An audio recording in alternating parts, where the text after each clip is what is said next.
Hi everybody, it's Sally from Sally Stampers. Thank you for joining me today. Today I'm bringing you this Mother's Day gift box. Obviously it could also be used for a birthday instead. It's actually inspired from a gift that I received from a lovely friend that I met through Stampin' Up, who actually lives in Germany, and she sent me the most gorgeous Christmas present. It's almost too big to fit on the camera, but this is the one she sent me.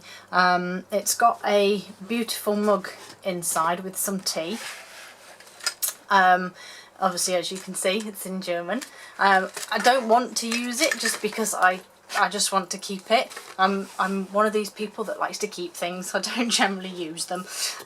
So I keep this, and it's actually kept in my craft room. But isn't it just a beautiful box? And so I thought, well, I'll make a smaller one with current products that houses these tins. I can't think what they're actually called, but they are literally just candles in a tin, and they are beautiful. Obviously this one is a thank you one. This one in here is fairy dust, and they fit just nicely in with some of our Ready Shreddy in the bottom. And obviously as you can see, the box is inspired from my friend Tina's. So I shall show you how I made my smaller and more compact version. So it is a little bit fiddly because you do need to use 2 pieces of cardstock to actually make the box, because the card wasn't long enough. So you need 2 pieces of cardstock that are 8 inches by 4.5, and that is 20.5 by 11.5 centimetres. And then we're simply going to score at 3.5 inches and 7 inches, and that is 9 and 18 centimetres. And we do that on both, so 3.5, 7, 9 and 18. And then whilst I've got my scoring board out, I'm also going to do the top and bottom, if you like. So remembering that we need to use a shim, so I'm going to use one of the pieces that I've used to score with, and these are 5.5 inches by 5.5 inches, and we're just going to score 1 inch on all sides. So I'm just going to spin this round, and in centimetres that's 14 centimetres by 14 centimetres, and you score at 2.5. So we do that on all 4 sides with our shim in place. And as I said, I have used current products out of the annual catalogue, simply because I think that when we get a new catalogue we can forget that we have an annual catalogue, and it's got so many lovely things in it. And I know that the DSP that I'm using at the moment, the Fresh Florals, completely forgotten the name of it for a moment then, was a massive favourite when it first came out, and I've not seen so much of it recently, so I thought, well, I'm just going to use that one because I do think that it is lovely. So put those to one side for a moment. Come back in with our basic box, if you like, and just fold and burnish those score lines on both pieces. And all the measurements will be on my blog as always. So that's that bit. And then we simply need to adhere them together. So I'm going to run some fuse down this piece and then just line them up with the top and bottom and that score line. And before I adhere that piece, I'm going to put my panels of DSP on. So I'll just check where they are because I've got an extra one there. So I've got 4 panels here, and these are 4.25 inch by 4.25 inch, sorry, 3.25 inch by 4.25 inch, and in centimetres that is 8.5 by 11. So I'm just going to use my snail to pop these on. Oops. I'll just pop these on each of our 4 sides. I love this DSP. Like I said, it was really popular when it first came out, and it doesn't seem to have gone so crazy recently, and I think that's just because we've got so many beautiful new ones, and I'm sure they would look equally as good on here. But I like to sometimes go back to something that I've not used for a while, and it kind of gives me some inspiration, I guess, or some encouragement to use something that's not been used for a while. So once we've panelled those, we can adhere this piece. And again, just make sure it's all lined up and straight. And so there's our basic box. And then we just need to make our top and bottom. So we've got those two pieces here. So I'm going to do the bottom first.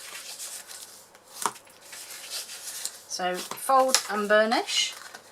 And then cut our tabs. And make sure you cut some wedges out. Oops, the scissors all twisted. And we do exactly the same for the top.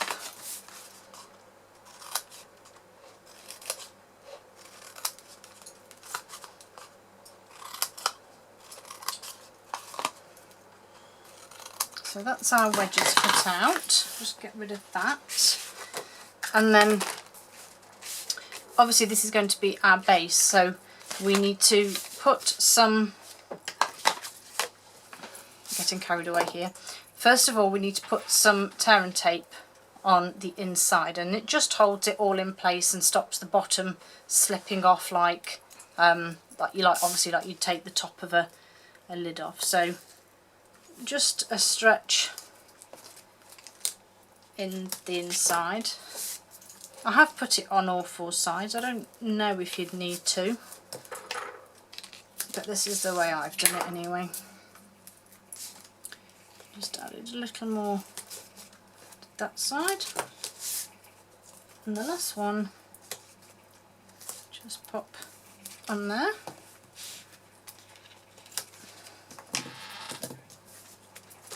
And then because you've got the tear and tape, it will actually hold your tabs. So you've got two options. You can add a little fuse onto your tabs.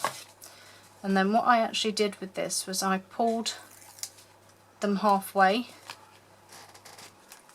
and then just left, it didn't stick properly, and then just left a bit sticking up.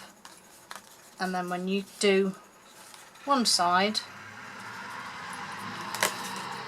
firstly you're not trapping that tape, and secondly you can adhere those. Now remember, I don't always stick these down straight away. I'm just going to grab my pokey tool because this one will be harder to get at. So bring that up than this one. The top's a little easier, don't worry. So bring that one up there and give that a good crease so that it sort of stays flat, because otherwise it is going to get in the way when you try and put the box together. And then obviously our last bit, so just put, no, nearly did it.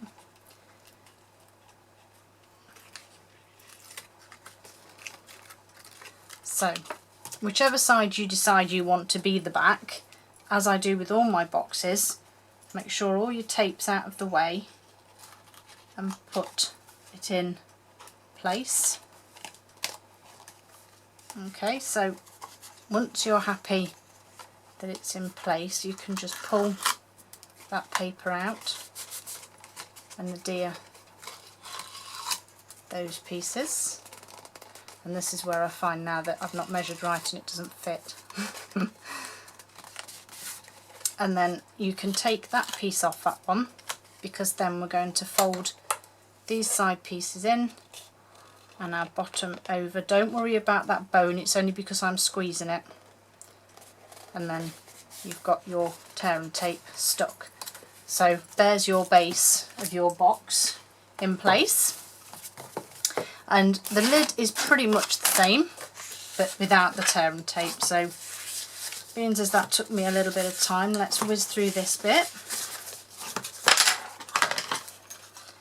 And exactly the same process, we just cut our wedges out of our tabs in all the corners, and then we just need to add a square of DSP onto the top of this one, and the DSP that I'm using is 3 1/4 inches by 3 1/4 inches, and in centimetres that is 8.5 by 8.5 centimetres. So back in with my fuse on my tabs. Nearly, I can hear you shouting at me, DSP, DSP. Don't forget to stick this on while your box lid is flat. So just pop that on in the centre there. And then I'm going to put 2 of my bits of my lid in place, and then we do the same again. Now I did actually use my tummy, my chest to hold this in place when I did it last time. I can't do that on the camera. Okay, so there's our lid, and there's our finished box, but not quite finished because I haven't done my ribbon and pretties. So these are 2 bits of ribbon that I actually cut off for something else, and they didn't quite fit, but I knew they'd be perfect for this one. And this is the new, mixing the old with the new. This is the new Berry Burst metallic edged ribbon. And again, all I did was decided where I wanted my back, because that's where I'm going to have the join of the ribbon. So I think I'm going to go to about there. So I'll save that for another project. And then again, just using my tear and tape, and then obviously just run it the length of your ribbon. And obviously on the other one I used the beautiful powder pink shimmer ribbon.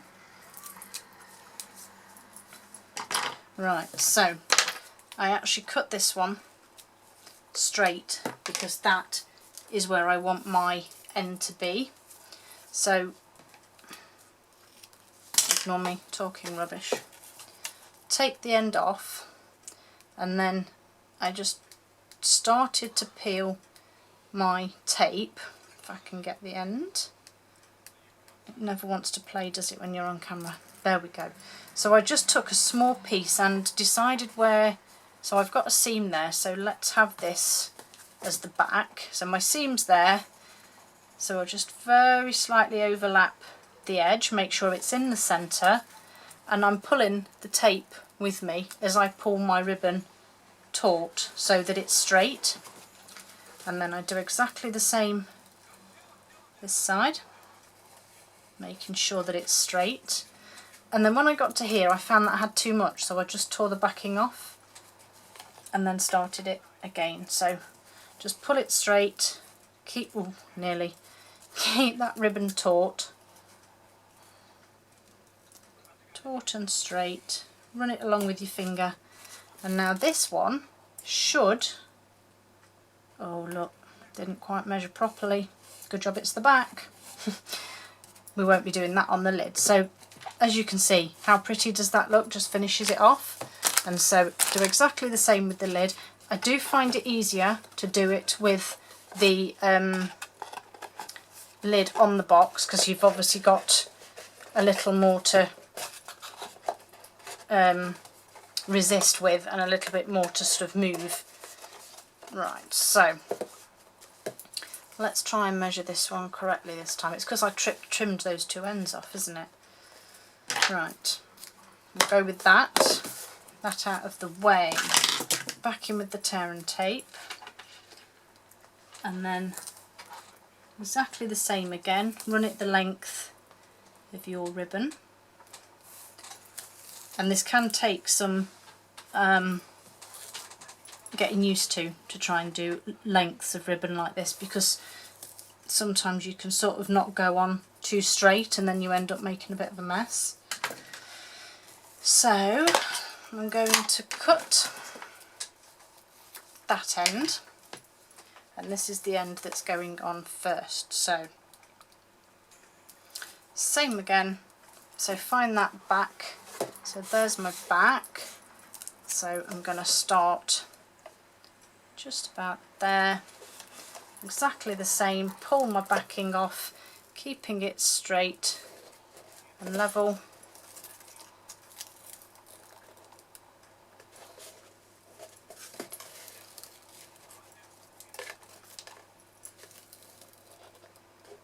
Oh, it's all moving.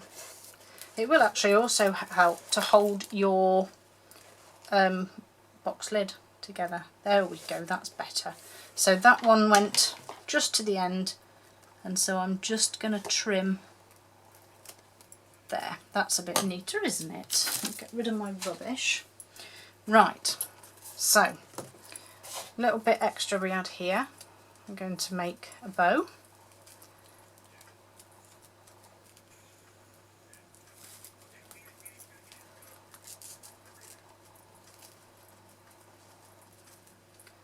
Which I think is fine now. Oops, nearly pulled it all out. Trim the ends off. And then I did these with a glue dot, just in the centre there. Again, checking that this is my front. And so I just stuck that one on there. And then inside I use some of the lovely Ready Shreddy. And I just again pulled some out. You kind of have to tell it who's boss, because otherwise it'll go everywhere and just keep coming and coming. It's a bit like spaghetti, or when you're trying to dish it up and you just pull it and it just keeps going, just the same. And then there's my candle inside. You could add a little more if you wanted to over the top, or just tuck it around the sides just to make it prettier. Pop my lid back on, and then last but not least I just want to put a little sentiment on the front, so I'm going to use the same one that I used before, A Good Day, so I'll just pop that there, and I'm going to go with Just For You this time. So Just For You, I've got some Whisper White and some Berry Burst to coordinate. So I get my Berry Burst ink and just stamp that one. Let's get rid of that. You can't really see anymore, but I've got a bit of a purple hand here because I dropped my hand into my Elegant Eggplant earlier and ended up getting covered in it. So I've got the 1 3/8 of an inch scallop circle punch here, which again is out of the Spring Summer, and I'm just trying to line it up with the points and the scallops. So there's that piece, and then I used the 1 1/2 inch circle punch just to back it off there. And last but not least, then I used some dimensionals, just a couple on there, and I'm going to put 3 on this one. So let's pop this one on here. Oops, no, I don't want you to stick there, thank you. So that one can just stick there. And as I say, this would make a lovely Mother's Day gift, or even just a thank you gift, or a birthday gift, or a just because gift. And then I just stick that on there. And there's my box, inspired by my beautiful friend Tina, who's all the way over in Germany, and I'm sure she'll watch this and no doubt make a comment. But thank you very much for my gorgeous gift, Tina, and thank you for the inspiration and the little cheat of making these boxes. Hope you've enjoyed them, guys. All the details are on my blog, and I'll see you all again soon. Bye!